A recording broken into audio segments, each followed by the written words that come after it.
Each of the opponents Peter had gone against had witnessed his impressive regenerative abilities. It was that of a high-level ability user. Still, some people were suspicious, since Peter also seemed to have impressive strength and speed on top of his healing powers.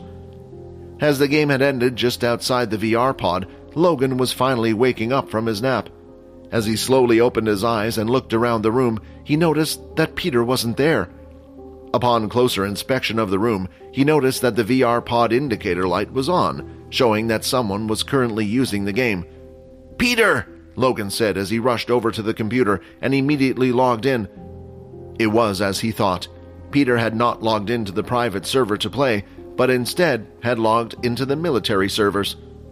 Quickly, Logan brought up a log of Peter's past games, hoping he hadn't done anything to stand out.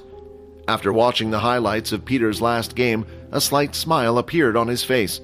He too was currently witnessing the amazing regenerative abilities that he possessed.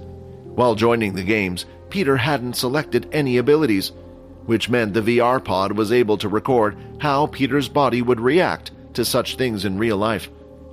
Just like with Quinn. Because his body was able to perform the vampire abilities, the game allowed him to do it, rather than it being a part of his ability. Right now, the same thing had happened to Peter. "These vampires are more interesting than I thought," Logan said. Still, there was now another problem on Logan's hands. He had already received a few emails from admins, asking to look into the user ID of Zombie P, making sure it wasn't a hacked player, since there had been a few complaints made online. "I guess your fame online will be a short one, Peter. The world cannot learn of you just yet." With that, Logan forcefully disconnected Peter from the online world. However, it was a little too late, as some of Peter's amazing regenerative power videos had already been spread online. Meanwhile, in another military base, a certain group of boys had also managed to watch the videos that had been posted. "Did you see?" Sam asked. "Yeah.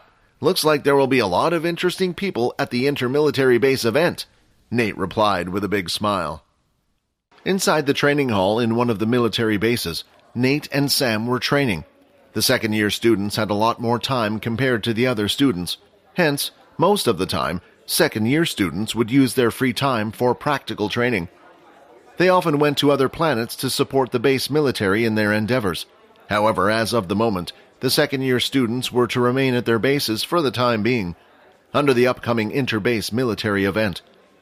It was an event that required all of the 8 military bases to enter. It was a competition among the bases. The events varied from certain activities and games to straight-out fighting. The military bases would compete to see who had raised the best and strongest students. Moreover, the leaders and generals would often be rewarded greatly according to the acquired results. The event was important for the military bases and their leaders, since they would often get more funding and privileges based on the performance shown during their participation. Because of this, the second-year students, who were the main focus of the events, were practicing. This was for the reason that the second-year students often had more time to cultivate their abilities to higher levels. They were able to obtain more beast gear equipment and were more experienced overall. It was very rare for first-years to compete in some of the minor events, as most of the slots for each activity would usually be taken up by a second-year student. Still, there were some cases when a first-year user might be suited for a particular activity. An example of this would be the Hack the Vault Challenge. In this tournament, the team would have to make their way through numerous security devices and Sentinel, successfully making their way to the vault right at the end of the course. This didn't solely require strength, but rather a set of particular skills. The two of them were in the room. Sam was reading a level 6 ability book that was placed on the floor. Meanwhile, Nate observed his companion. Sam had his eyes closed for a while now, meditating. All the while, energy was flowing inside his body. He was trying the techniques that were written down in the book. The power began to rise from the pit of his stomach, but soon after, it became painful. All of a sudden, a burning sensation arose in his chest, promptly stopping him from what he was doing. "Don't push yourself, Sam. This might be your limit," Nate said. Sam looked at his friend's wristwatch, which was now displaying the number 7. Nate had grown so much stronger, and Sam was always behind him, so he wanted to catch up. Sam had done well in increasing his ability from level 4 to 5. He had saved up enough money to buy a level 6 wind ability book. Nevertheless, the problem that he had right now tortured many. Hence, he had reached his limit not long after. Just because one had a high-level ability book, it didn't entail their eligibility to earn it. Usually, humans have varying anatomy, mainly on the aspect that every one of their bodies produces different amounts of MC cells. The burning ache that Sam felt in his heart meant that he had reached his limit. Thus, pushing his body any further could be dangerous. Sam knew what this sensation meant as it conveyed the state of his body. However, he still wanted to pursue the matter, even supposing that after several attempts, it seemed like his efforts were useless. He had abused the extent of strain that his body could bear, though it wasn't a complete loss, since he could still sell the book to others who would need it. However, optimistic Sam was regarding the issue. Nate could see that his friend was depressed. "Don't worry too much. There are plenty of people out there who are strong even without the use of abilities.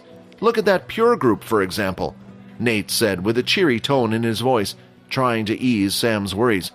"All we need to do is get you some good beast gear that suits your ability. Also, we can always work on your skills." Sam could tell that Nate was trying to cheer him up, so he didn't want to stay too depressed in front of him for too long. If there was one thing that could make him feel better, it was bringing his friend back down to his level. "So, about that new teacher, it seems like she's been picking on you during classes lately," Sam said, giggling away like a high school girl. Nate's face had gone bright red at this point, as he started to remember the small banter that he and Silver had. "That teacher is bonkers. She already made fun of my head, but she refuses to call me by my name and calls me Blockhead all the time.